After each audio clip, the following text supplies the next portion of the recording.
Esta escena que ustedes ven en la diapositiva de inicio es algo ya bastante rutinario, como muchos de los pacientes que son hospitalizados en las unidades COVID amerita de estudios radiológicos casi todos los días y en algunos casos se necesita controles seriados después de algún tipo de procedimiento.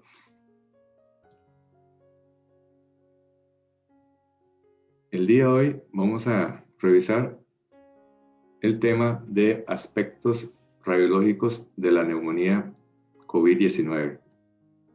Es el tema que vamos a exponer para el inicio del año académico 2021. Estos son los temas que vamos a analizar. Revisaremos algunos conceptos generales a manera de introducción.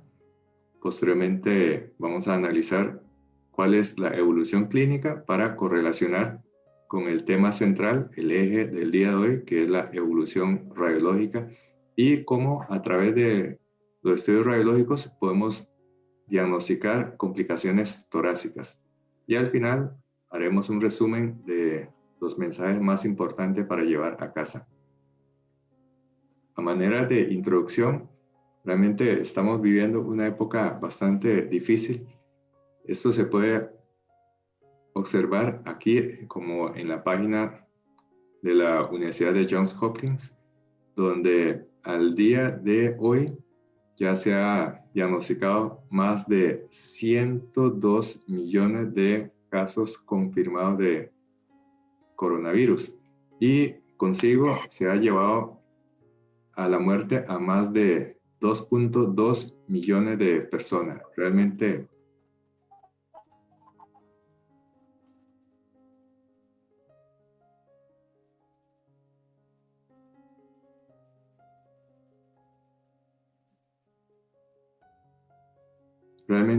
una enfermedad con demasiado impacto, tanto que el año 2020 fue un punto de inflexión en cuanto a lo que es servicio de salud, en cuanto a lo que es economía, en cuanto a lo que es turismo y nuestra forma de comportamiento social. Y esto se ha reflejado también en el caso de Costa Rica, cuando el 6 de marzo del 2020 se hizo el diagnóstico del primer caso y de ahí no ha parado de aumentar, de tal manera que al día de ayer, que es el último registro del Ministerio de Salud, se ha contabilizado ya en el país más de 190,000 casos de coronavirus. Y en algunos momentos hemos tenido días en que la cantidad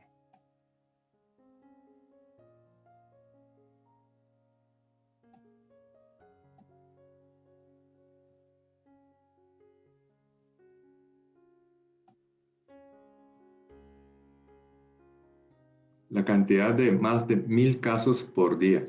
Y cuando se había empezado a organizar la logística del sistema de salud, se había preconizado de que más de 1,000 casos iba a desbordar la capacidad resolutiva de nuestro sistema de salud.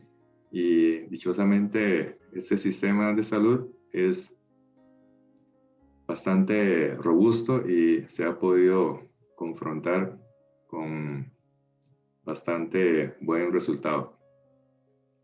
Aquí ustedes pueden ver cómo muchos de los pacientes ameritan de internamiento en el hospital y sobre todo cuando la evolución es crítica puede ameritar de internamiento en unidad de cuidados intensivos. En este momento se contabilizan 180 personas hospitalizadas en las unidades de cuidados intensivos en distintos centros del país. También se trata de una enfermedad que afecta mayoritariamente a adultos, pero dentro de los casos de fallecimiento, la mayor parte corresponde a adultos mayores, definido como aquel que tiene más de 65 años. Observe que más de la mitad de los fallecidos corresponde a adultos mayores. Se trata de una enfermedad que tiene un espectro de comportamiento clínico que va desde casos asintomáticos, evolucionando hasta casos fatales. Y en medio de estos dos extremos tenemos los casos leves, los moderados, los graves y finalmente los críticos. Muchos de los conceptos que vamos a analizar se trata de aprendizaje sobre la marcha, porque antes del año 2020 no había un capítulo en los cursos de medicina que nos enseña a cómo describir la radiografía y la tomografía de un paciente con coronavirus. Simple y sencillamente se trató de una enfermedad que apareció y vino para quedarse, y muchos de los pacientes son aquellos que evolucionan de forma asintomática y leve, pero los que evolucionan de una forma más aparatosa amerita de estudios radiológicos, y la descripción de los hallazgos radiológicos ha sido un concepto de aprendizaje sobre la marcha. Seguidamente vamos a revisar, hacer un repaso de la evolución.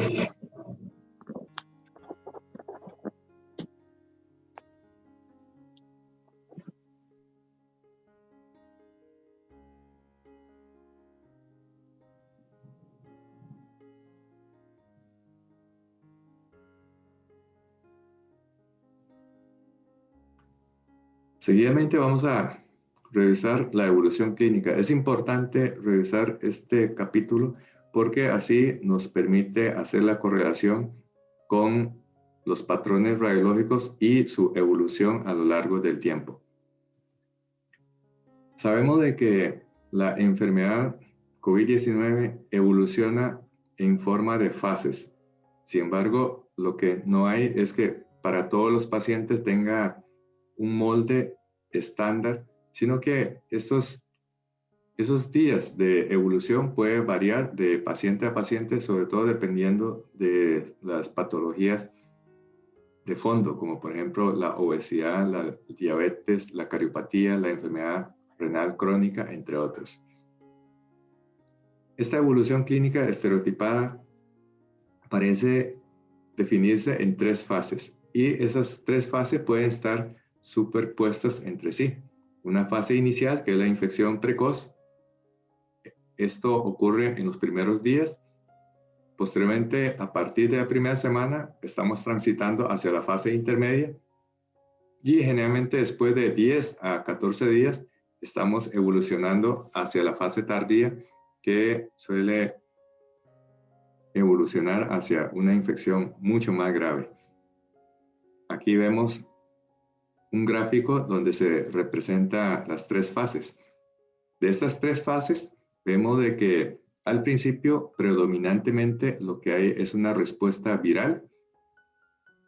Posteriormente hay una respuesta inflamatoria. Acá vemos la curva de la carga viral. Posteriormente, a partir de los primeros 5 a 7 días, empieza a aparecer la inflamación o la hiperinflamación, y en algunos casos puede evolucionar hacia el estadio 3, un síndrome de liberación citoquímica con producción masiva de marcadores proinflamatorios. Vamos a analizar entonces el primer estadio. El primer estadio se caracteriza por una infección precoz en donde las manifestaciones clínicas son secundarias al virus.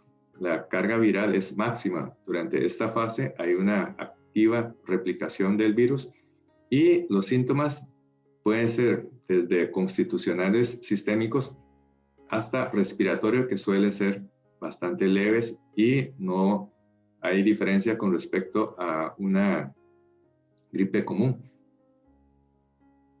Pero esto no es la evolución de todos los pacientes. Dichosamente, el 80% de los pacientes ya no van a progresar hacia la siguiente fase, se quedan ahí y se recuperan teniendo al final una infección leve. Pero un 20% de los pacientes puede evolucionar hacia el estadio 2. En este estadio 2 las cosas cambian porque hay mucho más inflamación, la afectación pulmonar viene a ser cada vez y progresivamente más grave y empieza a producir afectación sistémica que puede obligar a los pacientes a consulta y eventualmente a la hospitalización. En esta fase intermedia aparece una respuesta inmunitaria para vencer el virus y es precisamente esta respuesta inmunitaria que a veces puede llegar a ser descontrolada lo que provoca un efecto autodeleterio. Hay también una inflamación pulmonar y clásicamente lo que se describe es la presencia de una neumonía de tipo viral. En esta fase intermedia, algunos pacientes ameritan de hospitalización. De hecho, un 14% de los pacientes que evoluciona a una enfermedad mucho más grave amerita de ingreso a un hospital. Esto corresponde al 14% del total de pacientes COVID positivos. ¿Y cuáles son los factores pronósticos para llevar a una hospitalización? Sobre todo los pacientes adultos mayores, los que tienen enfermedades cardiovasculares. Hay una ligera tendencia del género masculino, sobre todo también los obesos, y ni qué decir los obesos mórbidos, la diabetes mellitus y la enfermedad renal crónica. Todos estos son marcadores de mal pronóstico y que eventualmente, si identificamos estos marcadores en el paciente, tenemos que estar atentos porque al principio la enfermedad puede ser muy leve, muy discreta, pero estos pacientes que tienen estos marcadores puede deteriorar de una forma súbita y hay que identificar esos para dejarlos en observación y eventualmente hospitalizarlo. En la fase intermedia aparece la linfopenia, un parámetro que se presenta en el 90% de los casos, definido como un conteo de linfocitos menor de 1500 por microlitro. Empieza a aparecer trombocitopenia de a veces de hasta menor de 100.000 por microlitro. Se prolonga el tiempo de protrombina, hay afectación del hígado con elevación de enzimas hepáticas y en esta fase intermedia empieza a producir un estado de inflamación que puede progresar a un estado hiperinflamatorio con elevación de marcadores como DHL, que es un marcador de inflamación y daño pulmonar, ferritina, proteína C reactiva, la velocidad de eritrosegmentación y el dímero D. En la tercera fase, que es la fase más tardía, no todos los pacientes evolucionan hasta la tercera fase, pero aquellos que lo hacen ya se encuentran con una enfermedad mucho más grave. Esta fase usualmente se presenta después de los 10 a 14 días y la afectación es mucho más marcada. Inclusive aquí es donde vemos la neumonía en una evolución mucho más aparatosa. Algunos pacientes ameritarán de inclusive ventilación mecánica invasiva. En esta fase tardía, la infección es grave, hay inflamación sistémica, la afectación pulmonar es mucho más marcada. De hecho, se describe el síndrome de liberación citoquínica y de estos que evoluciona a la fase tardía, el 26% de los pacientes van a terminar internándose en una unidad de cuidado intensivos. Sabemos de que un paciente COVID que se interna en una unidad de cuidado intensivo significa de que tiene una enfermedad bastante aparatosa y la mortalidad se incrementa de una manera muy significativa. En esta fase tardía puede aparecer el síndrome de distrés respiratorio agudo. Algunos cuestionan si la afectación pulmonar debe mezclarse con los demás pacientes con síndrome de distrés respiratorio agudo, dado que tiene algunas diferencias. Sin embargo, lo que no difiere de los pacientes con una infección grave es la aparición de disfunción multiorgánica. En este caso, la mortalidad se incrementa a alrededor de un 90%. El concepto que tenemos que llevar hasta el momento es que si el paciente tiene coronavirus y ya evolucionó a la fase en que ameritó de ventilación mecánica invasiva, la mortalidad es bastante elevada. ¿Qué tan elevada sería la mortalidad en un paciente que ameritó de ventilación mecánica invasiva? Pues, según distintas series, la mortalidad puede rondar entre un 68 hasta un 88%. Y estas estadísticas son bastante similares a las cifras que nosotros vemos en las unidades de cuidados intensivos de los hospitales de la Caja Costarricense de Seguro Social. Ahora vamos a revisar la evolución radiológica, el tema central del día de hoy. En cuanto a evolución radiológica, existe una correlación con respecto a la evolución clínica. La evolución radiológica se hace a través de 3 fases. Estas 3 fases representan grado de afectación radiológica. Hay una fase de afectación inicial que es leve, que corresponde a una neumonía linfocítica viral. Posteriormente, a una afectación más moderada, en donde la gravedad ya de compromiso radiológico es mucho más marcada, y en esa fase lo que existe es una neumonía que ya está en la fase de organización. Y la última fase es la afectación grave, en donde el paciente radiológicamente se comporta como un síndrome de distrés respiratorio agudo con infiltrados difusos, con afectación pulmonar muy significativa. Existen distintos criterios que se utiliza para caracterizar si se trata de una enfermedad radiológicamente leve, moderada o grave. En esta publicación de radiología del 2021 aparece la descripción de los cambios en la radiografía de tórax y en la tomografía, dependiendo del tiempo de evolución. Entonces, vamos a analizar este cuadro con más detalle, empezando primero en los pacientes que tienen un compromiso radiológico de una enfermedad que es clínicamente leve. En la afectación leve inicial, la radiografía puede ser normal o tiene muy pocos hallazgos significativos. Esto es no porque la persona no tenga ninguna afectación pulmonar como tal, sino que la radiografía de tórax, como un estudio poco sensible, no detecta cambios sutiles. En cambio, la tomografía de pulmón es mucho más sensible.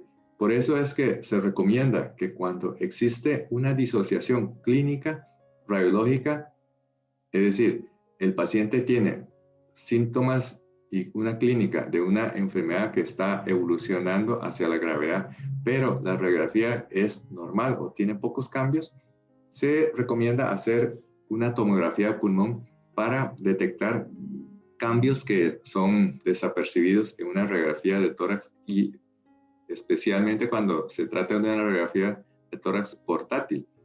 Un ejemplo lo podemos ver acá en esta radiografía. Si analizamos esta radiografía, probablemente la mayoría de nosotros estaríamos de acuerdo en que o está completamente normal, o si es que tiene, los cambios son demasiado sutiles y no podemos decir de que son cambios característicos de una neumonía viral por COVID-19. Entonces, el concepto que tenemos que llevar hasta el momento es que el hallazgo más frecuente en la radiografía de tórax son algunas opacidades en vidrio deslustrado que tiende a tener una distribución periférica y de predominio en campos inferiores.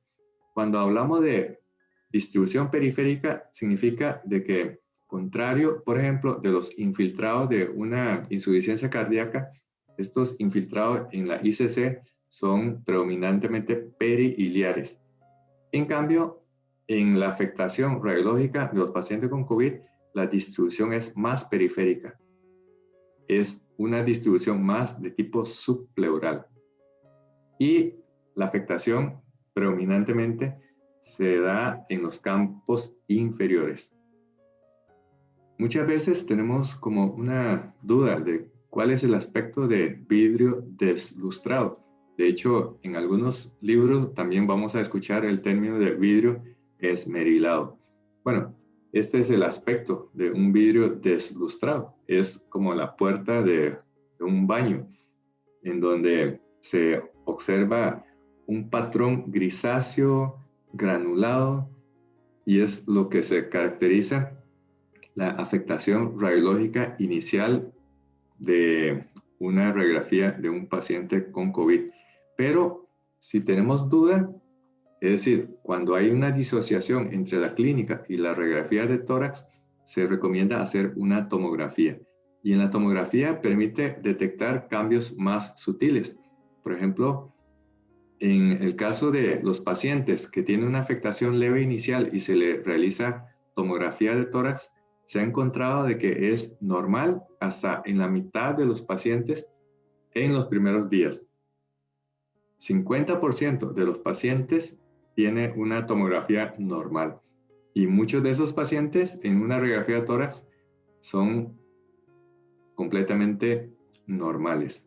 Pero cuando se hace una tomografía un poco más tardía, por ejemplo, cuando se hace a los 5 días, ya en lugar de un 50% de normalidad, esta cifra ya se reduce a un 14 a 21%. Eso significa de que los cambios radiológicos tardan en aparecer. Cuando se hace una tomografía o una radiografía tórax muy temprano de la evolución clínica, puede no aparecer ninguna afectación. ¿Y qué es lo que traduce la aparición de esos infiltrados radiológicos? Pues el hallazgo más común de la tomografía de pulmón en la primera semana son esas opacidades en vidrio esmerilado que generalmente son bilaterales de predominio a nivel basal. Y la traducción de estos hallazgos literalmente sería en estudios de histología con exudados inflamatorios. No como una neumonía organizada, sino que lo que hay son exudados inflamatorios cuando se hace una biopsia de pulmón. Y en cuanto a evolución temporal, entre los casos leves, la máxima afectación radiológica se da a los 3 días. Y si el paciente no tiene una enfermedad que ha evolucionado hasta el estadio de afectación moderada o grave, generalmente los infiltrados radiológicos van a desaparecer a las 2 semanas. El 80% de los pacientes se queda en esta fase, pero el grupo restante puede evolucionar hacia una enfermedad moderada.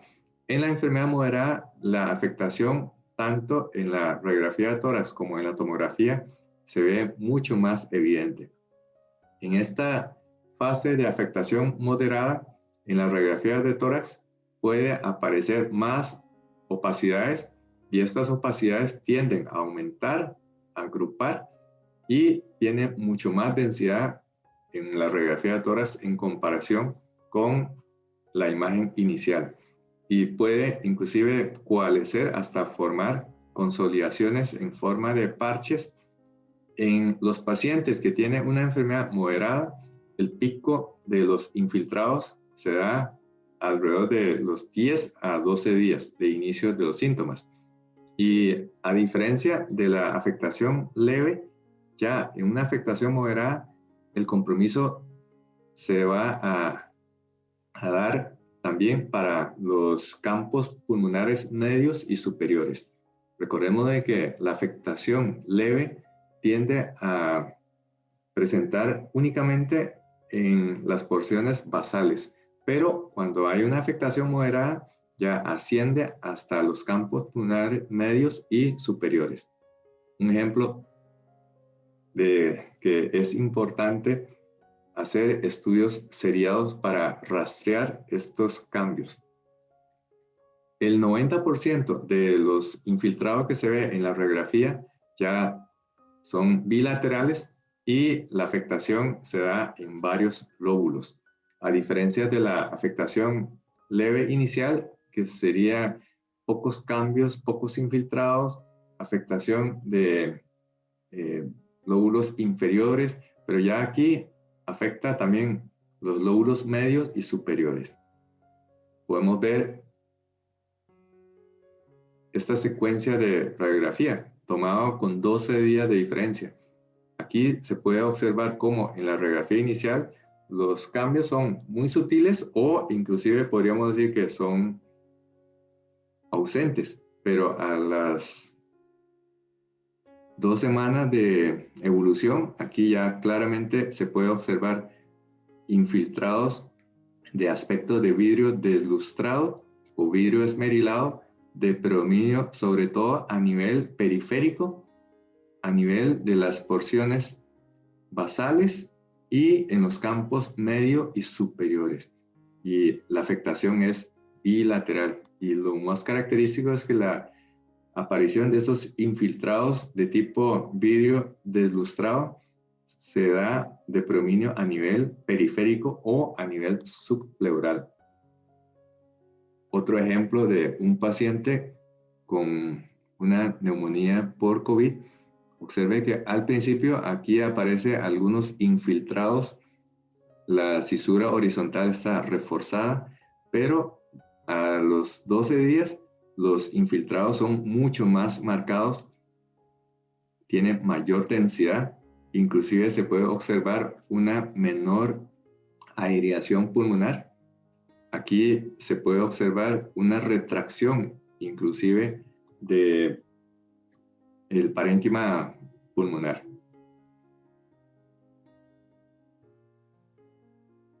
La tomografía ya muestra cambios mucho más evidentes. En la tomografía de los pacientes que tienen una afectación moderada, en las primeras 2 semanas aparecen los típicos infiltrados u opacidades en vidrio deslustrado. Puede aparecer opacidades mixtas. Opacidad mixta se refiere a el patrón de vidrio deslustrado con consolidaciones. Y estas opacidades tienden a tener bordes lineales de apariencia geográfica. Esto significa de que empieza a observar bordes mal delimitados y hay un patrón de combinación de vidrio deslustrado con francas consolidaciones.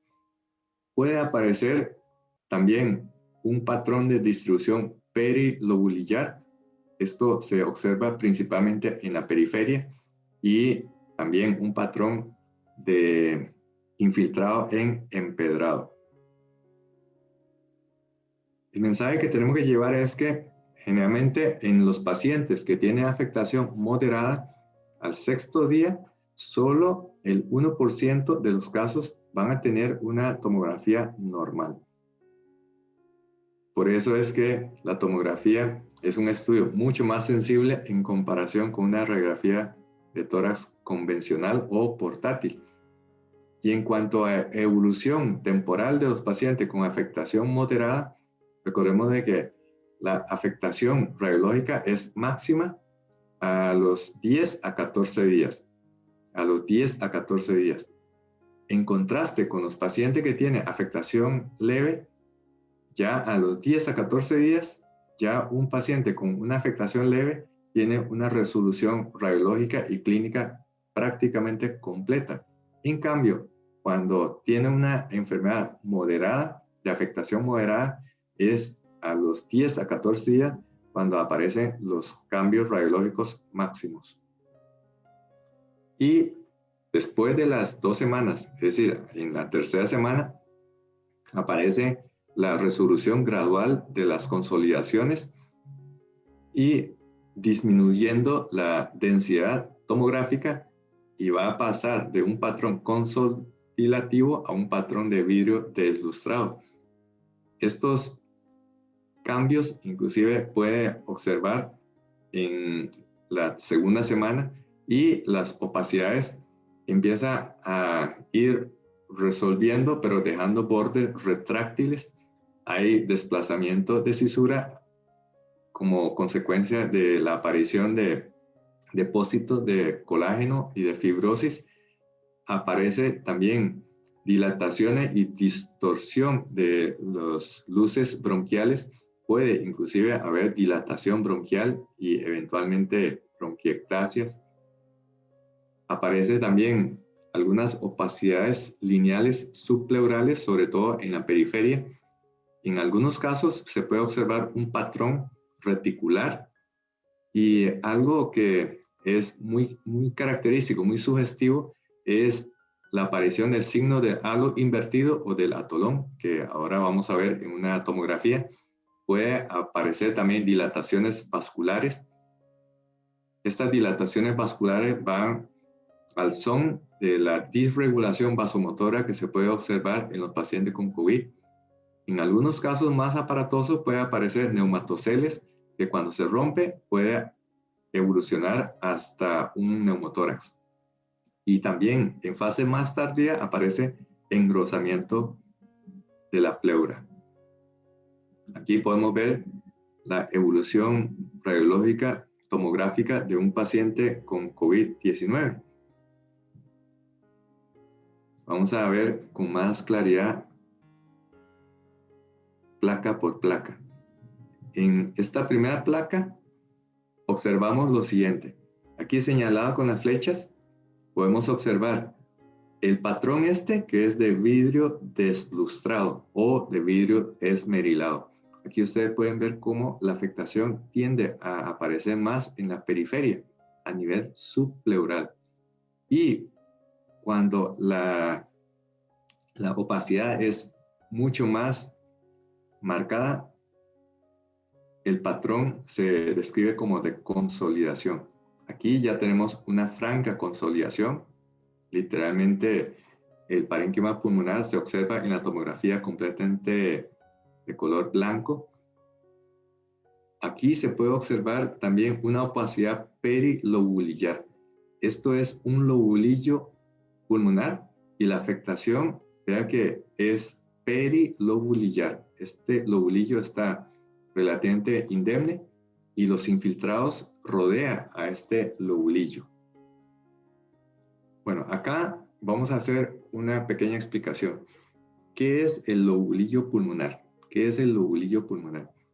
El lobulillo pulmonar son pequeños sacos membranosos que están pegados entre sí y están unidos por escaso tejido conectivo. Y estos lobulillos tienen un volumen de aproximadamente 1 centímetro cúbico. Este es el concepto de lobulillo pulmonar. Pero existen dos tipos de lobulillos pulmonares. El lobulillo pulmonar primario y el lobulillo pulmonar secundario. ¿Qué es el lobulillo pulmonar primario? El lobulillo pulmonar primario está compuesto por todas las estructuras que están distales al bronquiolo respiratorio, que como vemos en las clases de histología, se compone del bronquiolo respiratorio, de los conductos alveolares, de los sacos alveolares y finalmente de los alvéolos. Esta composición es lo que se le conoce como el lobulillo pulmonar primario. Acá vemos en una representación, luego de la división subsecuente de bronquio, bronquiolo, bronquiolo terminal, bronquiolo respiratorio, acá ampliando, vemos cómo acá ya hay algunos esbozos de alvéolo. Estos bronquiolos se llama bronquiolo respiratorio. De aquí, distal, es lo que se le conoce como el lobulillo pulmonar primario. Pero también está el concepto del lobulillo pulmonar secundario. Cuando se juntan 30 a 50 lóbulos pulmonares primarios, se produce un lóbulo pulmonar secundario, que sería acá. Vamos a ver con más detenimiento. En este lobulillo pulmonar secundario se puede observar este tabique de tejido conectivo y acá hay sacos alveolares alimentados por aquí los ductos alveolares y también los vasos y los linfáticos que se encarga de la perfusión y el drenaje. Esto es lo que se le conoce como un lobulillo pulmonar. Y macroscópicamente podemos ver acá en esta foto, esto es un lobulillo pulmonar. Este es otro lobulillo pulmonar. Vea que aquí hay una capita muy delgada de tejido conectivo. Entonces, esto es la pleura.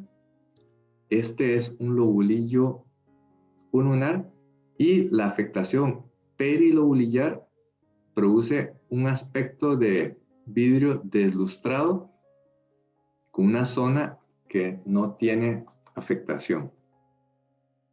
Aquí podemos ver también histológicamente en ampliación un lobulillo pulmonar. Y esto se observa claramente en este paciente que no tiene afectación por COVID, pero tiene una carcinomatosis linfangítica. ¿Cómo se puede ver todos estos pequeños compartimentos que son los lobulillos pulmonares? Acá, en este paciente que tiene una enfermedad de afectación moderada, hay un infiltrado acá de tipo consolidativo. Vea que ya no es el aspecto ese de vidrio esmerilado, sino que es un parche completamente blanco que se encuentra principalmente a nivel periférico y a nivel subpleural. Acá podemos ver otro patrón, pero en este caso de vidrio esmerilado. Este es mucho menos blanco en comparación con el patrón consolidativo. Acá vemos una zona relativamente indemne. Bueno, aquí lo que estamos observando es una opacidad periférica de distribución perilobulillar, que es muy sugestivo de afectación pulmonar por COVID. Y acá observamos otro patrón más de tipo geométrico. Esto es lo que se le conoce como el patrón en empedrado. Esto es lo que se le conoce como el patrón empedrado con opacidades de vidrio deslustrado, y aquí por engrosamiento de los septums se puede observar un patrón de tipo reticular. Aquí hay como una especie como de trama. Es importante a veces entender el lenguaje de descripción radiológica. ¿Qué es eso de patrón en empedrado? Porque a veces nosotros vemos la afectación radiológica, pero es importante entender qué es ese aspecto de patrón en empedrado. Esto es lo que se le conoce como el empedrado. El empedrado también se le conoce al adoquín. Este aspecto de parche por acá, con bordes bien delimitados, es lo que se le conoce como el patrón de empedrado. Aquí ustedes pueden ver, vea que los bordes se encuentran bastante bien delimitados. Aquí hay un parche, aquí hay otro parche, aquí hay otro parche, y acá quizás otro parche, y es lo que se le conoce también como patrón en empedrado. En inglés lo van a encontrar como the crazy paving, que es lo que se le usa para describir el adoquín de la calle. Este patrón en empedrado denota gravedad.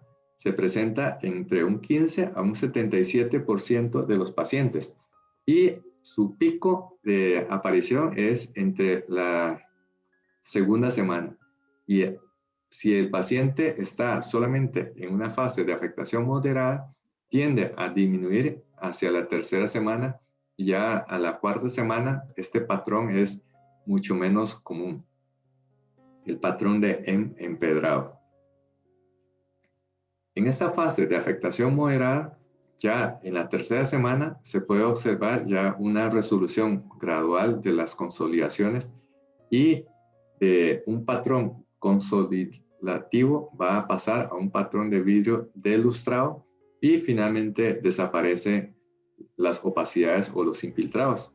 Ya en la tercera semana, las opacidades pueden empezar a tener bordes retráctiles y cóncavos y distorsiona la arquitectura del pulmón.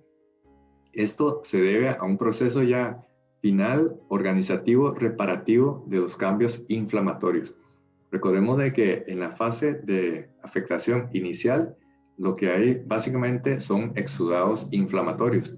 En la fase de afectación moderada, aparece la neumonía organizativa y ya a partir de la tercera y cuarta semana se produce la resolución reparativa de los cambios inflamatorios.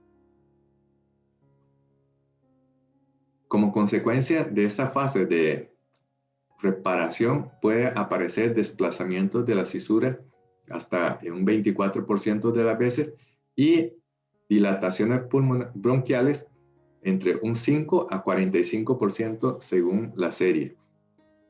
En esta fase también se puede observar el signo de la pleura paralela entre un 60 a 75% de los casos. Vamos a ver esto con más detalle con algunos ejemplos. ¿Por qué se produce todas estas afectaciones de desplazamiento, de cisura, retracciones? Lo que traduce es la presencia de atelectasias subsegmentarias que van coalesciendo. Entonces hay zonas con menor aireación pulmonar y esto hace que se distorsione toda la arquitectura pulmonar y esto se va a traducir entonces en desplazamiento de las fisuras y retracciones pleurales. ¿Qué pasa cuando el paciente tiene una afectación clínica mucho más grave? En la radiografía de tórax va a aparecer mucho más opacidades. Estas opacidades son más densas, de distribución mucho más difusa y no solamente afecta las porciones inferiores, sino también a los campos medio y a los campos superiores. Prácticamente todo el pulmón de los dos lados está completamente afectado. Y en la tomografía aparece un montón de cambios que son bastante característicos. Acá podemos ver el concepto de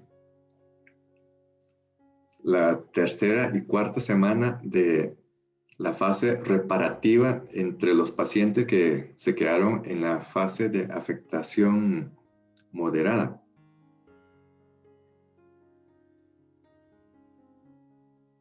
Se puede observar acá dos detalles muy importantes.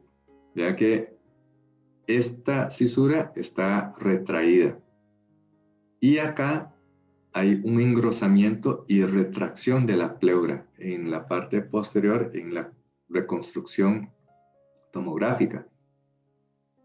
Acá también se puede observar cómo hay un engrosamiento de la pleura. Acá hay un engrosamiento de la pleura en la cisura oblicua. Y también aquí se produce dilataciones de la vía aérea que corresponde a los bronquios. Esto es tomográficamente la imagen de unas bronquiectasias. También se puede observar otra dilatación bronquial acá. Vea que hay unas dilataciones bronquiales y todavía aquí hay unas consolidaciones que están en la periferia o consolidaciones subpleurales que se presenta en muchos de los pacientes con afectación moderada a grave. Esto es lo que se le conoce como el signo de la doble pleura o la línea subpleural paralela a la pleura. Vean que hay esta imagen que sugiere una pleura sobre la pleura ya preexistente. Y esto es lo que se le conoce como el signo de la doble pleura o pleura paralela.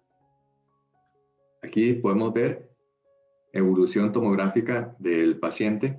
Cuando ingresó tenía pocos cambios De hecho, tomográficamente se podría decir de que se trata de un parénquima pulmonar completamente sano, pero acá ya ese paciente evolucionó tórpidamente y aparece este patrón en forma de tramado, que es el patrón reticular, por engrosamiento de los septos intralobulares, con además dilataciones bronquiales asociadas, que se puede observar acá y acá.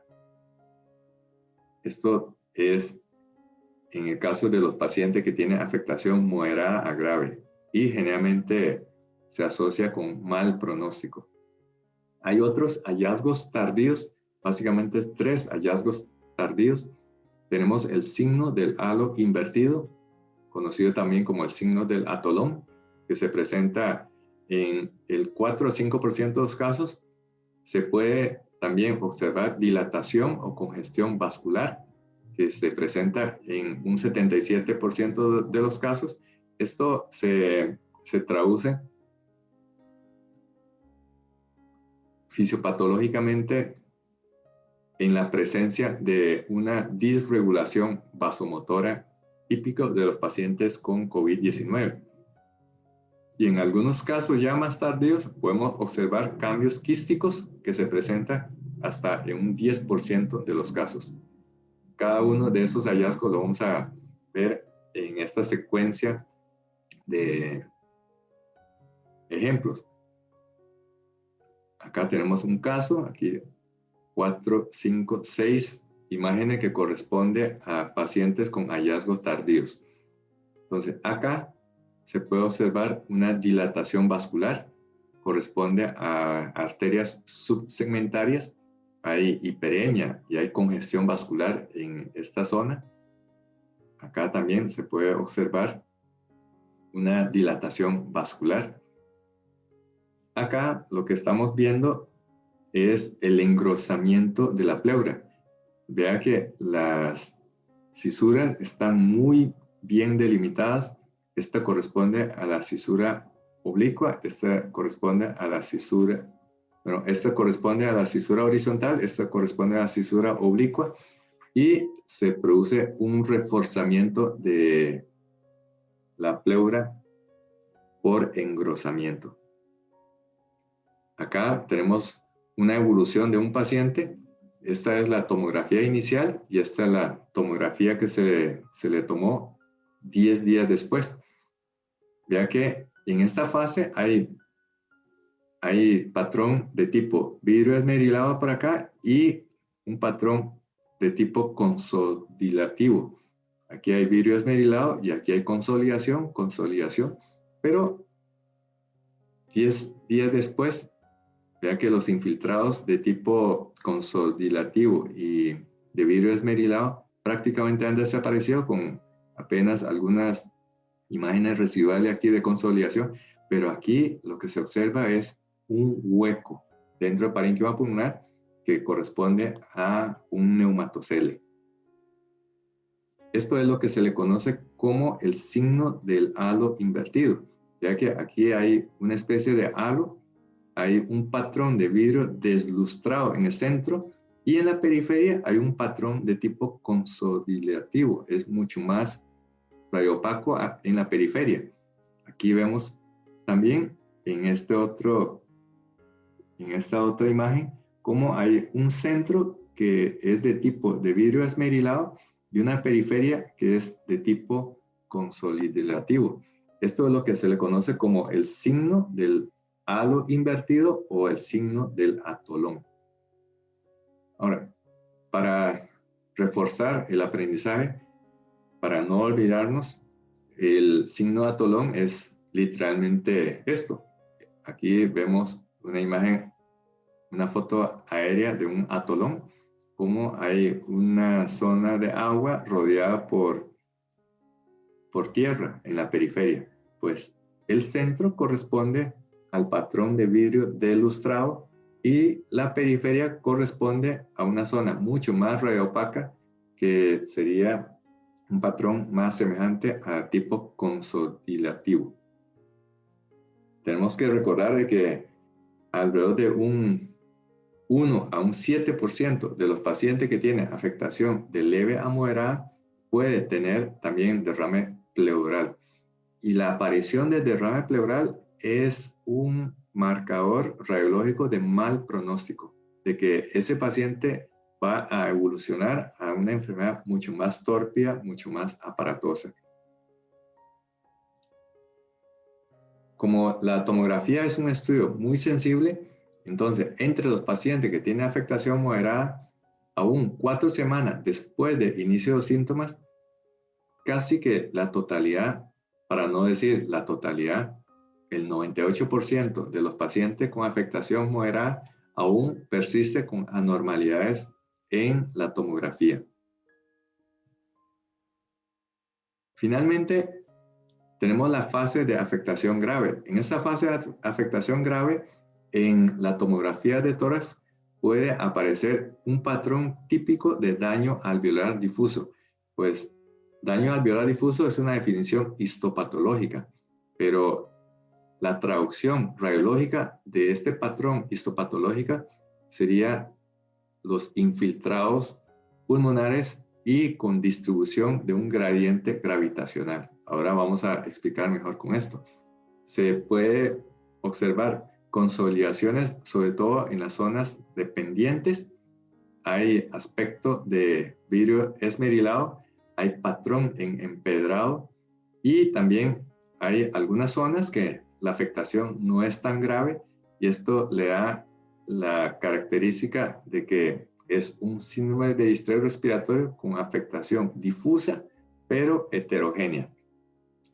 Las opacidades suelen presentar con bordes lineales o geográficos.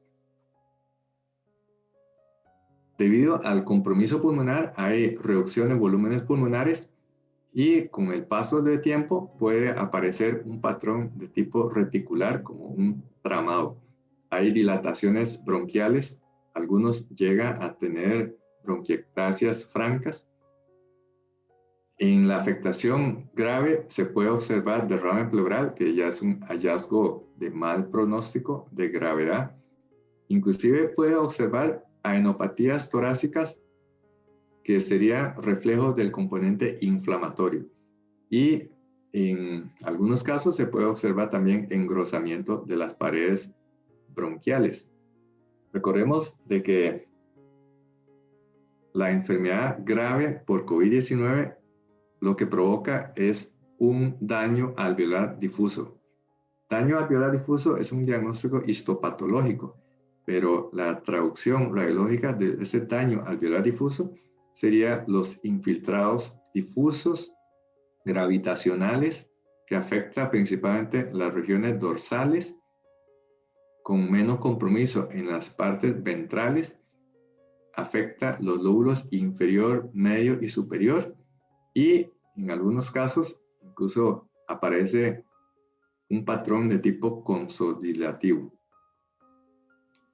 Recordemos entonces, para comprender mejor este concepto, para el concepto este de fluencia cognitiva y facilidad para memorizar, en una afectación grave lo que hay es clínicamente un síndrome de distrés respiratorio y el patrón radiológico de un daño alveolar difuso. Acá podemos hacer una comparación entre los pacientes que tienen afectación más grave versus los que tienen afectación más leve o moderados. Los que tienen una afectación más grave tienden a presentar infiltrados mucho más extensos, hay menor aireación pulmonar, aparece el patrón en empedrado. El patrón en empedrado es un marcador de gravedad. La afectación es más posterior. Ese es el concepto de gradiente gravitacional, probablemente porque cuando hay muchas secreciones, esta por gravedad tiende a acumular en las regiones dorsales y causa inundación alveolar. Por eso los infiltrados son mucho más acentuados en las partes posteriores. Y en los pacientes graves, el derrame pleural puede aparecer hasta un 40% de las veces. y la presencia de este hallazgo es un criterio de mal pronóstico, es decir, de evolución hacia una enfermedad más tórpida. El derrame pericárdico no es tan inusual en los pacientes graves, de hecho se presenta hasta en un 16% de los casos, y como habíamos dicho, una manifestación de la inflamación pulmonar es la aparición de las adenopatías torácicas que están presentes en un tercio de los casos. Las paredes bronquiales aparecen engrosadas como consecuencia de no solamente la neumonía, sino también la bronquitis, y este engrosamiento está presente en 2 de cada 3 pacientes afectados por COVID grave. Es importante entender la evolución natural de la progresión y del agravamiento. Los cambios radiológicos continúan empeorando hasta las 2 semanas, a diferencia de los pacientes que tienen enfermedad leve a moderada, que más bien a las 2 semanas o ya no tiene infiltrados radiológicos o estos son mínimos y han ido disminuyendo a lo largo de los días. Pero en los pacientes que tienen una afectación grave, más bien a las 2 semanas los infiltrados no solamente no están desapareciendo, sino que más bien continúan empeorando. Por eso, una tomografía y la comparación de la radiografía a las 2 semanas con respecto al estudio inicial nos da la pauta de por cuál ruta se está yendo el paciente, por el carril de la recuperación o más bien por el carril de la evolución tórpida. Inclusive radiológicamente un paciente grave no solamente los infiltrados continúan empeorando a las 2 semanas, sino que llega a un pico, y el pico de los cambios radiológicos aparece a los 22 a 28 días, prácticamente al mes. Podemos ver la evolución radiológica de este paciente con una enfermedad grave.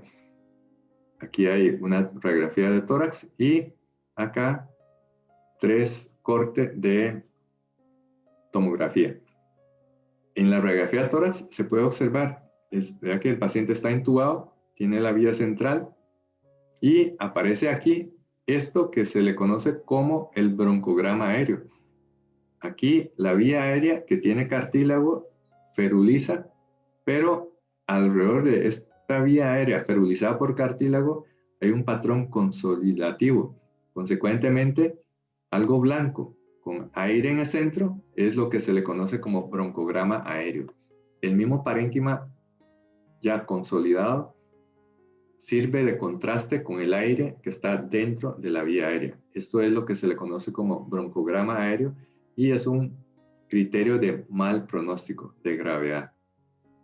Acá podemos ver esto que es el patrón en empedrado. Es muy característico como un patrón de adoquín.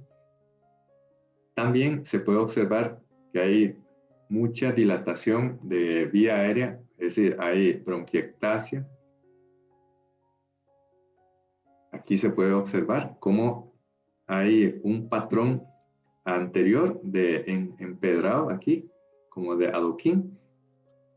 Hay un gradiente gravitacional porque ven que la parte ventral está mejor aireada, la parte dorsal está mucho más consolidada y aquí se puede observar derrame pleural. El derrame pleural está presente en el 40% de los pacientes que tienen enfermedad grave y es independiente de sobrecarga hídrica. Por supuesto que si hay sobrecarga hídrica y hay también compromiso cardíaco, el derrame pleural va a estar presente. Pero hay muchos pacientes que no tienen congestión circulatoria, que no tiene afectación cardíaca y tiene derrame pleural. Por eso es que el derrame pleural muchas veces puede evolucionar hasta un empiema y es la explicación de por qué muchos de los pacientes graves terminan requiriendo una cirugía para hacer una toracoscopía para drenar esos derrames pleurales que se loculan. Acá podemos también observar este patrón típico de empedrado. Aquí hay un patrón consodilativo. Aquí se puede observar un patrón también reticular. Hay claramente dilatación de los bronquios acá. Hay derrame pleural acá, derrame pleural. Y este infiltrado de tipo consodilativo, vea que tiene unos bordes que se llaman bordes geográficos, que es la combinación de alvéolos inundados con retracciones, con atelectasia, y toda esta combinación genera esta morfología de patrón geográfico de los infiltrados.